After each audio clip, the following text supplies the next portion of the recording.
കാസർഗോഡ് പോലീസുകാരൻ മദ്യലഹരിയിൽ കാർ ഓടിച്ച് അപകടമുണ്ടാക്കിയ കേസിൽ നടപടിക്ക്, അതായത് ഉദ്യോഗസ്ഥ നടപടിക്ക് സാധ്യത.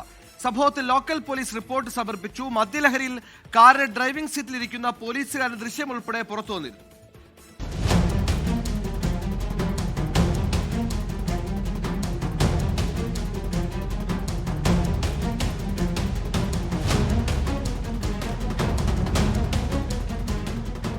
മദ്യലഹരിയിൽ കാറോടിച്ച് ബസ് കാത്തിരിപ്പ് കേന്ദ്രത്തിലേക്ക് ഇടിച്ചു കയറ്റിയ സംഭവത്തിൽ പോലീസുകാരനെതിരെ നടപടിയുണ്ടായേക്കും.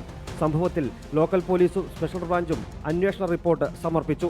കാറിന്റെ ഡ്രൈവിംഗ് സീറ്റിൽ മദ്യലഹരിയിലിരിക്കുന്ന പോലീസുകാരന്റെയും പൊട്ടിച്ച ബിയർ കുപ്പിയുടെയും ഉൾപ്പെടെ ദൃശ്യം പുറത്തു വന്നിരുന്നു.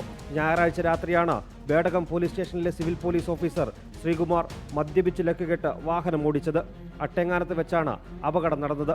മദ്യലഹരിയിൽ ബസ് കാത്തിരിപ്പ് കേന്ദ്രത്തിലേക്ക് കാർ ഇടിച്ചു കയറ്റിയ പോലീസുകാരനെ നാട്ടുകാർ തടഞ്ഞുവെച്ച് അമ്പലത്തറ പോലീസിന് കൈമാറുകയായിരുന്നു. തുടർന്ന് തിങ്കളാഴ്ച ഉച്ചയോടെയാണ് സംഭവത്തിൽ അമ്പലത്തറ പോലീസ് കേസെടുത്തത്. ആദ്യം ഒരു സ്കൂട്ടറിൽ ഇടിച്ച കാർ KSRTC ബസ്സിൽ തട്ടിയ ശേഷമാണ് ബസ് കാത്തിരിപ്പ് കേന്ദ്രത്തിലേക്ക് ഇടിച്ചു കയറിയത്. രാത്രിയായതിനാൽ ബസ് കാത്തിരിപ്പ് കേന്ദ്രത്തിൽ ആളുകൾ ഇല്ലാത്തതുകൊണ്ട് മാത്രമാണ് വലിയ അപകടം ഒഴിവായത്. 24 കാസർഗോഡ്.